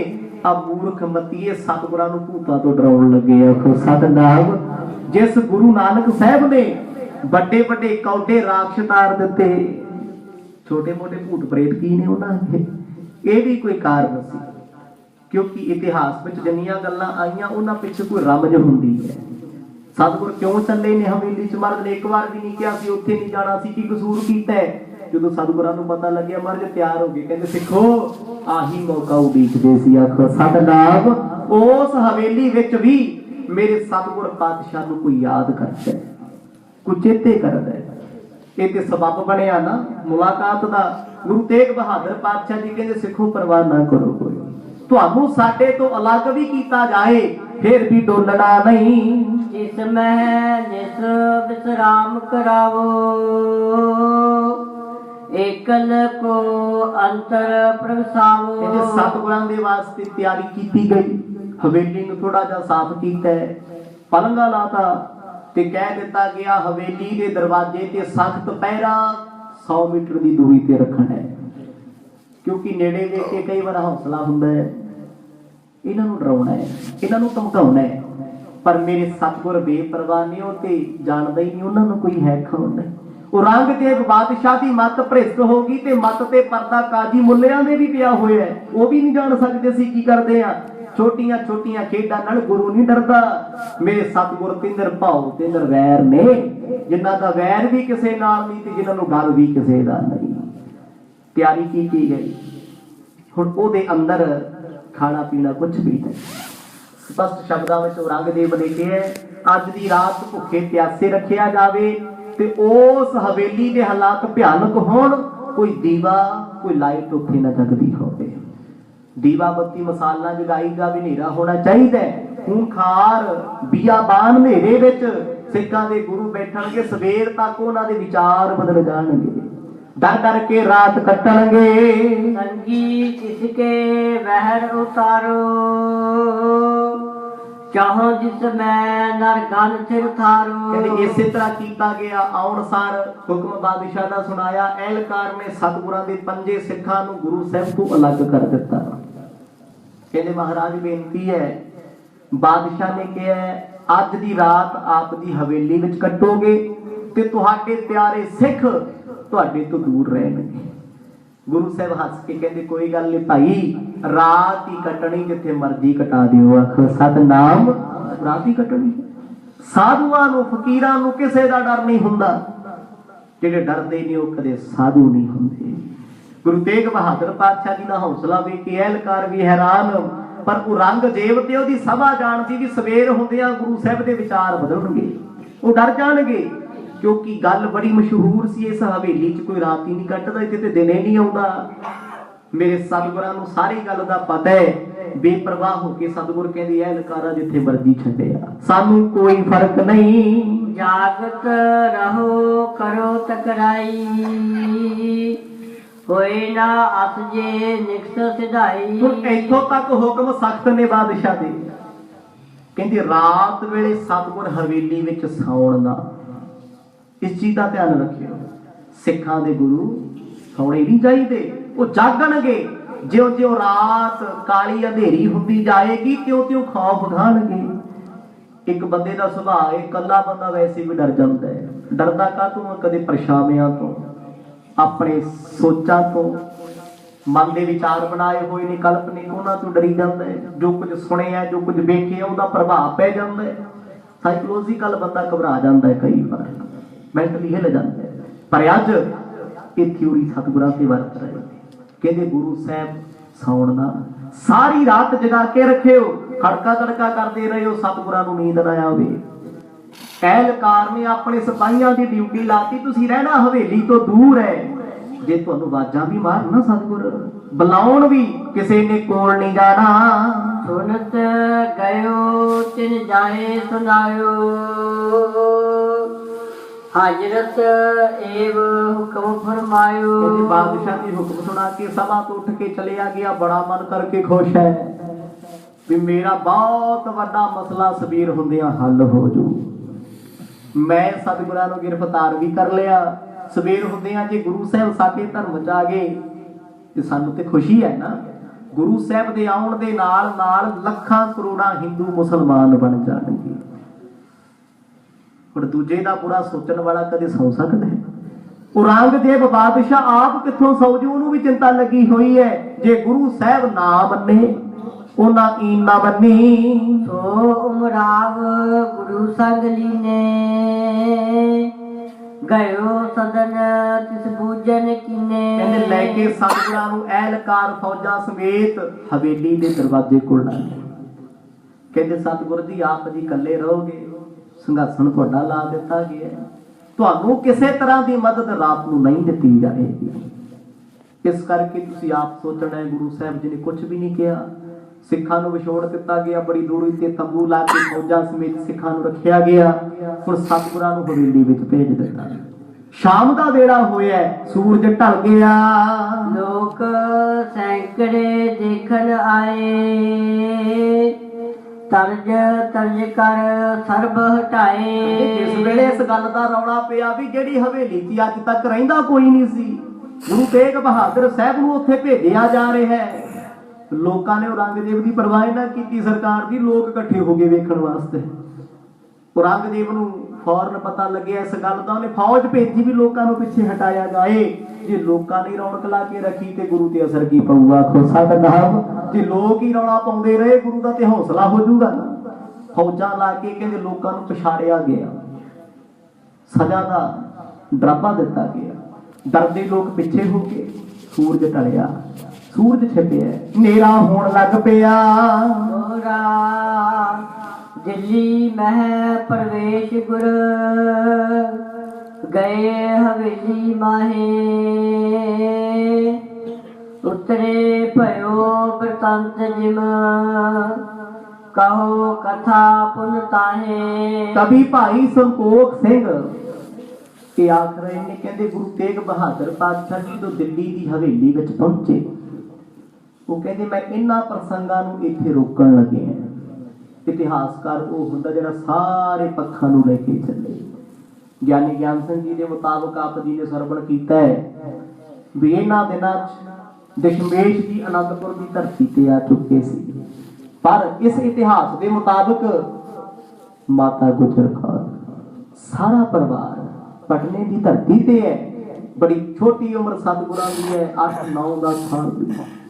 दशमेश जी उस धरती ते रह रहे ने, कहंदे गुरु तेग बहादुर पातशाह जी, बट इत्थे आ गए ने चल के दिल्ली दे विच। अजे परिवार इकत्तर नहीं होया। कवि जी कहंदे इस करके मैनूं उन्हां प्रसंगां दी जानकारी देनी बनदी है। ये सारी गल समेट के गुरता गद्दी दी गल लैके वो शहादत वाले पासे फिर चलणगे। कहते सतगुरां नूं ऐसी भयानक हवेली विच कैद किया गया जिथे डरदा होया कोई आउणा चाहुंदा नहीं। जो पई सर्ब प्रसंग सुनावो फिर, जिम त्रुकेशर आर गुर केर। कहते इन्हां प्रसंगां नूं मैं अगे फेर लेके जाना है। सतगुरां दे नाल हवेली विच की होया, क्योंकि रात है बड़ी भयानक है। समाज डरदा है पर रब दे प्यारे किसे तो नहीं डरदे हुंदे। उन्हां दे अंदर ते डर नाम दी चीज़ कोई नहीं। वो कहंदे सृष्टि बनाई साडे सज्जण वाहिगुरू ने, उसे दा सब कुछ बनाया होया है, होना भी सब कुछ ओदी रजा दे विच है, फिर डर किहदा है? ना वो किसे तो डरदे ने। तै काहू को देत नह तै मानत आन। ना ते किसे नूं डराउणा सिखिया सिख ने, ते ना किसे तो डरदा है, डरदा भी नहीं किसे तो। ते जे सिख गुरु दे एडे दलेर ने ते गुरु बारे लिखना, कभी कहते कोई छोटी गल नहीं। सतगुर नहीं किसी की परवाह करते, बेपरवाह गए अंदर उस हवेली विच जो सारी रात सतगुरां नाल वरतिया। एक एक मिनट का जिक्र कवि जी ने करना, पर कहते फिलहाल मैं इस प्रसंग नूं रोक के पटने की गल करदा हां। अब पटने की कथा बखानो,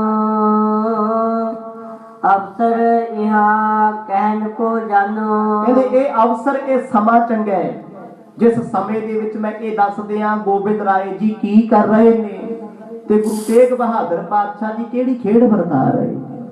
क्योंकि एक दो प्रसंग ने पटना साहिब दे जिन्हां दी पेशकश कवि जी करनी चाहुंदे ने। इन्हां प्रसंगां दा वार्तालाप उन्होंने पहला नहीं कीता, क्योंकि पहला पटना साहिब दी कथा नूं विच विचाले रोक के उन्होंने कश्मीरी पंडितां दी कथा शुरू की। वो सारे पक्ष परिवार दे लेके चल रहे ने।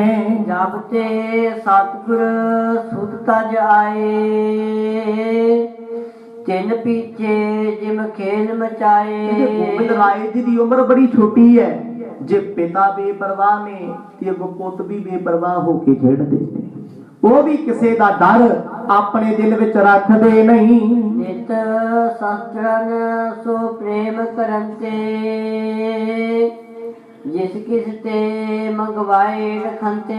गोबिंद राय जी को संगतां ने आउणा, इको डिमांड करदे, कहते जे तू मैनू प्रेम करदा है, सिखा मैनू प्यार करदा, मैनू शस्त्र लिया के दे, किरपाना तीर।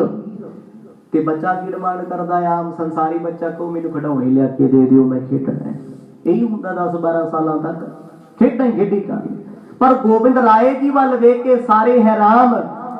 पिता जी दिल्ली आ गए, सपुत्र ने हथियार चुक लिया। सतनाम, ये शस्त्र चुके ने हुण रखने नहीं, जुल्म के खिलाफ चलणगे।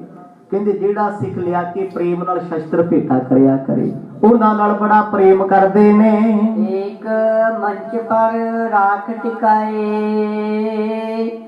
तिन टिग नित प्रत धूप तुखाए। कहंदे एक बड़े पलंगे ते शस्त्र ला के, बड़े पलंगे बड़े प्यार नाल सजा के फुल रखने ते धूफ लाउणी। बचपन तो ही दशमेश पिता जी शस्त्रां नाल प्यार करदे सी। ते अज भी धन गुरु ग्रंथ साहिब महाराज जदों आपां मत्था टेकदे आ, सतगुरां दे सन्मुख शस्त्र पए हुंदे।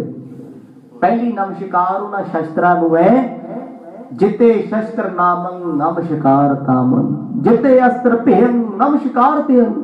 कलगी वाले पिता कहंदे जिन्ने शस्त्र ने मेरी प्रणाम है, क्योंकि अकाल पुरख आप शस्त्रां दा रूप है। जिहदे कोल शस्त्र होवे ओदी जान नूं खतरा नहीं हुंदा, ओनूं डर नहीं किसे दा। ते सिख नूं सिख बना के सिंह सजाया।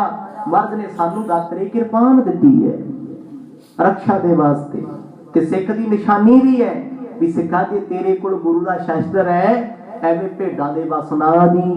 शस्त्र वेख के शस्त्र चलाउणे सिख लै, ते जदों तैनूं शस्त्र चलाउणे आउंदे होणगे, दुश्मन ते वैरी दी ए जुरत नहीं पैंदी, ओ तेरे कोल आके खंघ भी जाए। शस्त्रधारी है। ਗੋਬਿੰਦ ਰਾਏ ਜੀ ਕਹਿੰਦੇ ਰੋਜ਼ ਸਿੰਘਾਸਣ ਤੇ ਸ਼ਸਤਰ ਲਾ ਲਿਆ ਕਰਨ, ਮਿੱਤਰਾਂ ਦੋਸਤਾਂ ਨੂੰ ਕਿਹਾ ਕਰਨ ਜਿਹਨੇ ਮੇਰੇ ਨਾਲ ਖੇਡਣਾ ਉਹ ਸ਼ਸਤਰ ਵਿਦਿਆ ਖੇਡੇ, ਦੂਜੀ ਤੀਜੀ ਗੱਲ ਕਰੇ ਨਾ। ਪੁਸ਼ਪ ਅਨੇਕ ਪਰਨ ਅਨਵਾਵੈ, ਕਬਹੂ ਗੁੰਦ ਮਾਲ ਅਰਤਾਵੈ। ਛੋਟੀ ਉਮਰ ਦੇ ਵਿੱਚ ਸ਼ਸਤਰਾਂ ਦੇ ਨਾਲ ਗੱਤਕਾ ਖੇਡਣਾ, ਕਦੇ ਸੋਟੀਆਂ ਨਾਲ 4 ਵਾਰ 12 ਵਾਰ, ਕਦੇ ਕਿਰਪਾਨਾਂ ਨਾਲ ਖੇਡਣਾ ਤੇ ਕਦੇ ਕਦਾਈ ਗੁਲੇਲ ਚੁੱਕ ਲੈਣੀ, ਬਸ ਨਿਸ਼ਾਨੇ ਲਾਉਣੇ, ਤੀਰਾਂ ਨਾਲ ਨਿਸ਼ਾਨੇ ਲਾਈ ਜਾਣੇ। ਹੁਣ ਮਾਤਾ ਜੀ ਵੇਖ ਕੇ ਬੜੇ ਖੁਸ਼ ਹੁੰਦੇ, ਹੈਰਾਨ ਵੀ ਹੁੰਦੇ ਨੇ ਵੀ ਇੰਨੀ ਛੋਟੀ ਉਮਰੇ ਸ਼ਸਤਰ ਸੰਭਾਲ ਲਏ। ਉਹ ਕੋ ਜਵਾਬ ਆਉਂਦਾ ਮਾਤਾ ਜੀ ਹੁਣ ਇਹਨਾਂ ਸ਼ਸਤਰਾਂ ਦੇ ਨਾਲ ਹੀ ਤੇ ਹਕੂਮਤਾਂ ਨੂੰ ਮੱਤ ਸਿਖਾਉਣੀ। ਆਖੋ ਸਤਨਾਮ, ਛੋਟੀ ਉਮਰੇ ਬਚਨਾ ਕਦੇ। ਤੇ ਅੱਜ ਉਹ ਦਿਨ ਚੱਲਦੇ ਨੇ ਗੁਰਮੁਖ ਜਦੋਂ ਅਨੰਦਪੁਰ ਦੀ ਧਰਤੀ ਤੇ ਸਤਿਗੁਰਾਂ ਨੂੰ ਘੇਰਾ ਪਿਆ। ਇਸ ਕਰਕੇ ਇਹਨਾਂ ਪ੍ਰਸੰਗਾਂ ਦਾ ਬਹੁਤਾ ਵਿਸਥਾਰ ਨਹੀਂ ਕੀਤਾ ਜਾਂਦਾ, ਕਿਉਂਕਿ ਇਹਨਾਂ ਦਿਨਾਂ 'ਚ ਇਹਨਾਂ ਪ੍ਰਸੰਗਾਂ ਨੂੰ ਆਪ ਜੀ ਹਰ ਥਾਂ ਤੇ ਸੁਣਦੇ ਹੋ, ਸਾਰੇ ਜਾਣਦੇ ਵੀ। ਜਦੋਂ ਅਨੰਦਪੁਰ ਸਾਹਿਬ ਦਾ ਘੇਰਾ ਪਿਆ, 7 ਮਹੀਨੇ ਸਤਿਗੁਰਾਂ ਨੂੰ ਘੇਰਾ ਪਿਆ ਰਿਹਾ। ਮਸੰਦਾਂ ਦੀਆਂ ਬੇਨਤੀਆਂ ਸੁਣ ਸੁਣ ਕੇ ਮਾਤਾ ਗੁਜਰ ਕੌਰ ਜੀ ਨੇ ਆਖਿਆ ਬੇਟਾ ਜੀ ਅਨੰਦਪੁਰ ਛੱਡ ਦਿਓ। ਸਤਿਗੁਰਾਂ ਨੇ ਜਦੋਂ ਅਨੰਦਪੁਰ ਛੱਡਿਆ, ਹਿੰਦੂਆਂ ਨੇ ਗਊਆਂ ਦੀਆਂ ਕਸਮਾਂ ਖਾਧੀਆਂ, ਔਰੰਗਜ਼ੇਬ ਤੇ ਉਹਦੇ ਸਾਥੀਆਂ ਨੇ ਕੁਰਾਨ ਦੀ ਸਹੁੰ ਖਾ ਲਈ। ਜਿਸ ਦਿਨ ਤੋਂ ਬਾਅਦ ਪਾਤਸ਼ਾਹ ਨੇ ਕਿਹਾ ਸੀ ਮੇਰਾ ਸਿੱਖ ਕਦੇ ਸਹੁੰ ਨਾ ਖਾਏ, ਤੇ ਸਹੁੰ ਖਾਣ ਵਾਲੇ ਕਸਮ ਖਾਣ ਵਾਲੇ ਤੇ ਇਤਬਾਰ ਨਾ ਕਰਿਆ ਕੋ। ਸਤਨਾਮ, ਧਰਮੀ ਲੋਕ ਇਹ ਕੰਮ ਕਰਦੇ। ਜਦੋਂ ਸਤਿਗੁਰਾਂ ਨੇ ਖਜ਼ਾਨਾ ਭੇਜਿਆ, ਆਪਣਾ ਕਾਹਦਾ ਖਜ਼ਾਨਾ ਸੀ ਉਹ ਜਾਣਦੇ ਸੀ। 1400 ਬਲਦਾਂ ਦੇ ਸਿੰਘਾਂ ਤੇ ਮਸਾਲਾਂ ਬੰਨੀਆਂ ਗਈਆਂ, ਗੱਡਿਆਂ ਦੇ ਵਿੱਚ ਜੋ ਉੱਥੇ ਮਰੇ ਹੋਏ ਘੋੜਿਆਂ ਦੀਆਂ ਲਾਸ਼ਾਂ, ਗੰਦਗੀ, ਟੁੱਟੀਆਂ ਜੁੱਤੀਆਂ, ਜੋ ਪੁਰਾਣੇ ਕੱਪੜੇ ਫਟੇ ਹੋਏ, ਇੱਟਾਂ ਪੱਥਰ ਪਾ ਕੇ ਉੱਤੇ ਸੋਹਣੇ ਕੀਨ ਖਾਬ ਦੇ ਕੱਪੜੇ ਲਾਤੇ। ਰਾਤ ਦਾ ਵੇਲਾ ਹੋਇਆ, ਸਤਿਗੁਰਾਂ ਨੇ ਹੁਕਮ ਕੀਤਾ ਭਾਈ ਇਹ ਕਾਫਲਾ ਕੱਢ ਦਿੱਤਾ ਜਾਏ। ਜਦੋਂ ਕਾਫਲਾ ਕੱਢਿਆ 1400 ਬਲਦ ਹੈ, ਉਹਨਾਂ ਦੇ ਸਿਰਾਂ ਤੇ ਮਸਾਲਾ ਸਿੰਘਾਂ ਨਾਲ ਜਗ ਰਹੀਆਂ ਨੇ, 2800 ਹੋ ਗਈਆਂ। ਹੁਣ ਲਾਈਟਾਂ ਦੀ ਰੌਸ਼ਨੀ ਜਦੋਂ ਗੱਡੇ ਪਿੱਛੇ ਬੰਨੇ ਕੱਪੜੇ ਤੇ ਪੈਂਦੀ, ਤੁਰਕਾਂ ਨੂੰ ਭੁਲੇਖਾ ਪੈ ਗਿਆ, ਕਹਿੰਦੇ ਗੁਰੂ ਸਾਹਿਬ ਦਾ ਖਜ਼ਾਨਾ ਆ ਗਿਆ। ਵੇਖ ਕੇ ਖਜ਼ਾਨਾ ਮੱਤ ਬਦਲ ਗਈ, ਖਾਧੀਆਂ ਸਾਹਾਂ ਭੁੱਲ ਗਏ। ਉਹਨਾਂ ਪਾ ਲਿਆ ਘੇਰਾ ਪਾ ਕੇ ਇੱਕ ਇੱਕ ਗੱਡਾ ਲੁੱਟ ਲਿਆ। 20 100 50 ਬੰਦਿਆਂ ਨੇ ਜਦੋਂ ਪਰਦੇ ਵਿੱਚ ਜਾ ਕੇ ਖੋਲਦੇ ਨੇ, ਟੁੱਟੀਆਂ ਜੁੱਤੀਆਂ, ਘੋੜਿਆਂ ਦੀ ਲਿੱਦ, ਛਿੱਤਰ ਮੱਥੇ ਲੱਗਦੇ। ਹੁਣ ਕਰਮਾਂ ਨੂੰ ਪਛਤਾਉਂਦੇ। ਆਖੋ ਸਤਨਾਮ। ਵਰਜ ਕੇ ਦੇ ਵੇਖ ਲੋ, ਇਹਨਾਂ ਦੇ ਇਤਵਾਰ ਇਹ ਸੀ ਤਾਂ ਨਹੀਂ ਛੱਡਦੇ ਸੀ। ਹੁਣ ਦਸ਼ਮੇਸ਼ ਪਿਤਾ ਪਰਿਵਾਰ ਲੈ ਕੇ ਨਿਕਲੇ ਨੇ। ਬਾਬਾ ਅਜੀਤ ਸਿੰਘ ਜੀ, ਬਾਬਾ ਜੁਝਾਰ ਸਿੰਘ, ਬਾਬਾ ਜੋਰਾਵਰ ਸਿੰਘ, ਬਾਬਾ ਫਤਿਹ ਸਿੰਘ, ਮਾਤਾ ਜੀ, ਮਾਤਾ ਗੁਜਰ ਕੌਰ, ਮਾਤਾ ਸਹਿਬ ਕੌਰ ਜੀ, ਮਾਤਾ ਸੁੰਦਰੀ ਜੀ, ਸਾਰੇ ਪਰਿਵਾਰ ਦਾ ਕਾਫਲਾ ਸਿੰਘਾਂ ਸਮੇਤ ਨਿਕਲਿਆ। ਇਹ ਚਲਦੇ ਚਲਦੇ ਪਹੁੰਚੇ ਨੇ ਸਰਸਾ ਦੇ ਕਿਨਾਰੇ। ਇੱਥੇ ਆ ਕੇ ਸਤਿਗੁਰਾਂ ਦਾ ਪਰਿਵਾਰ ਵਿਛੜਿਆ। ਉਸ ਤੋਂ ਪਹਿਲਾਂ ਭਾਈ ਉਹਦੇ ਸਿੰਘ ਨੇ ਫੌਜ ਰੋਕੀ ਹੋਈ ਹੈ। ਅੰਮ੍ਰਿਤ ਵੇਲੇ ਸਤਿਗੁਰਾਂ ਨੇ ਆਸਾ ਜੀ ਕੀ ਵਾਰ ਦਾ ਕੀਰਤਨ ਕੀਤਾ। ਪਰਿਵਾਰ ਵਿਛੋੜੇ ਦੀ ਧਰਤੀ ਤੇ ਸਤਿਗੁਰਾਂ ਦਾ ਪਰਿਵਾਰ ਖੇਰੂ ਖੇਰੂ ਹੋਇਆ। ਛੋਟੇ ਸਾਹਿਬਜ਼ਾਦੇ ਮਾਤਾ ਗੁਜਰ ਕੌਰ ਜੀ ਦੇ ਨਾਲ ਕਮੇ ਮਾਸ਼ਕੀ ਦੀ ਝੋਲੀ ਚਾਨ ਰੋਕੇ। ਦਸ਼ਮੇਸ਼ ਪਿਤਾ ਜੀ ਵੱਡੇ ਸਾਹਿਬਜ਼ਾਦੇ 50-60 ਸਿੰਘਾਂ ਦੇ ਸਮੇਤ ਚਲਦੇ ਚਲਦੇ ਭੱਠਾ ਸਾਹਿਬ ਪਹੁੰਚੇ ਨੇ। ਹੁਣ ਭੱਠਾ ਸਾਹਿਬ ਤੋਂ ਮੇਰੇ ਸਤਿਗੁਰ ਜੀ ਚੱਲੇ ਨੇ, ਕਿਉਂਕਿ ਇੱਥੇ ਬੜੇ ਚੋਜ ਵਾਪਰੇ ਨੇ। ਉਹ ਭੱਠਾ ਤਪਦਾ ਠੰਡਾ ਹੋ ਗਿਆ। ਭਾਈ ਬਚਿੱਤਰ ਸਿੰਘ ਜੀ ਮੁਮਤਾਜ਼ਗੜ੍ਹ ਵਿੱਚ ਸ਼ਹਾਦਤ ਦਾ ਜਾਮ ਪੀ ਗਏ।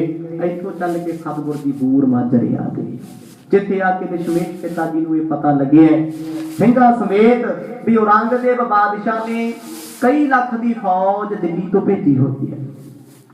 ਕਿੱਥੇ ਜਾ ਰਹੀ ਹੈ ਫੌਜ? ਅਨੰਦਪੁਰ ਸਾਹਿਬ। ਤੇ ਮਰਦ ਕਹਿੰਦੇ ਸਿੰਘੋ ਫੌਜਾਂ ਚੱਲ ਕੇ ਆਉਣ ਲੱਗੀਆਂ ਨੇ, ਜੰਗ ਕਰਨਾ ਪੈਣਾ ਹੈ। ਜੰਗ ਵਾਸਤੇ ਸਾਨੂੰ ਕੋਈ ਕਿਲਾ ਚਾਹੀਦਾ। ਕਿਲਾ ਵੀ ਇਹੋ ਜਿਹਾ ਹੋਵੇ, ਉੱਚੀ ਹਵੇਲੀ ਹੋਵੇ, ਜਿੱਥੋਂ ਜੰਗ ਕਰ ਸਕੀਏ। ਅੱਜ ਦੇ ਦਿਨ ਚਮਕੌਰ ਸਾਹਿਬ ਦਾ ਸ਼ਹੀਦੀ ਸਮਾਗਮਾਂ ਦੀ ਆਰੰਭਤਾ ਹੋਈ ਹੈ। ਦਸ਼ਮੇਸ਼ ਪਿਤਾ ਜੀ ਚੱਲ ਕੇ ਚਮਕੌਰ ਦੀ ਗੜੀ ਵਿੱਚ ਆਏ। ਇੱਥੇ ਆਉਣ ਤੋਂ ਪਹਿਲਾਂ ਵੀ ਬੜਾ ਕੁਝ ਵਾਪਰਿਆ। ਦੱਸਦੇ ਇਸੇ ਕਰਕੇ ਬੇਨਤੀ ਕੀਤੀ ਆ ਵੀ ਪ੍ਰਸੰਗ ਹੈ ਵੀ ਵੱਡੇ ਨੇ ਤੇ ਜਾਣਦੇ ਵੀ ਸਾਰੇ ਹੋ। ਬਹੁਤਾ ਵਿਸਥਾਰ ਕਰਨ ਦਾ ਕੋਈ ਲਾਭ ਨਹੀਂ ਹੁੰਦਾ, ਕਿਉਂਕਿ ਸਮਾਂ ਆਪਣੇ ਕੋਲ ਸੀਮਤ ਹੁੰਦਾ ਹੈ। ਇਹਨਾਂ ਦਿਨਾਂ ਦੇ ਵਿੱਚ ਉਹਨਾਂ ਸ਼ਹੀਦਾਂ ਨੂੰ ਸ਼ਹਾਦਤ ਦੇ ਵਿੱਚ ਪ੍ਰਣਾਮ ਕਰੀਏ। ਪ੍ਰਣਾਮ ਕਿਵੇਂ? ਜਪਜੀ ਦਾ ਪਾਠ ਕਰ ਲੈਣਾ, ਚੌਪਈ ਸਾਹਿਬ ਦੇ ਪਾਠ ਕਰਕੇ ਨਮਸਕਾਰ ਕਰਨੀ, ਜਾਂ ਉਹਨਾਂ ਸਥਾਨਾਂ ਤੇ ਜਾ ਕੇ ਮੱਥਾ ਟੇਕਣਾ। ਇਹ ਸਭਾ ਦੇ ਦਿਨ ਚੱਲਦੇ, ਇਹਨੂੰ ਸਭਾ ਕਿਹਾ ਜਾਂਦਾ ਹੈ। ਜਦੋਂ ਸ਼ਹਾਦਤਾਂ ਦਾ ਪੰਗਰਵਾੜਾ, ਜਦੋਂ ਦਸ਼ਮੇਸ਼ ਪਿਤਾ ਦਾ ਸਾਰਾ ਪਰਿਵਾਰ ਮਹਾਰਾਜ ਨੇ ਪੰਥ ਤੇ ਦੇਸ਼ ਦੇ ਲੇਖੇ ਲਾ ਦਿੱਤਾ। ਇਹਨਾਂ ਦਿਨਾਂ ਦੇ ਵਿੱਚ ਵੱਧ ਤੋਂ ਵੱਧ ਬੰਦਗੀ ਕਰਿਆ ਕਰੋ, ਅੰਮ੍ਰਿਤ ਵੇਲੇ ਜਾਗਿਆ ਕਰੋ, ਬੱਚਿਆਂ ਨੂੰ ਜਗਾਇਆ ਕਰੋ, ਸੇਵਾ ਭਾਵਨਾ ਵਿੱਚ ਜੋੜਿਆ ਕਰੋ। ਸੋ ਸਮਾਂ ਸਮਾਪਤ ਹੈ ਗੁਰਮੁਖੋ, ਆਓ ਉਸ ਪਰਮਾਤਮਾ ਦੀ ਬੰਦਗੀ ਵਿੱਚ ਜੋੜੀਏ ਚੰਦ ਪਿੰਡ। ਵਾਹਿਗੁਰੂ ਵਾਹਿਗੁਰੂ ਵਾਹਿਗੁਰੂ ਵਾਹਿਗੁਰੂ ਵਾਹਿਗੁਰੂ ਵਾਹਿਗੁਰੂ ਵਾਹਿਗੁਰੂ ਵਾਹਿਗੁਰੂ।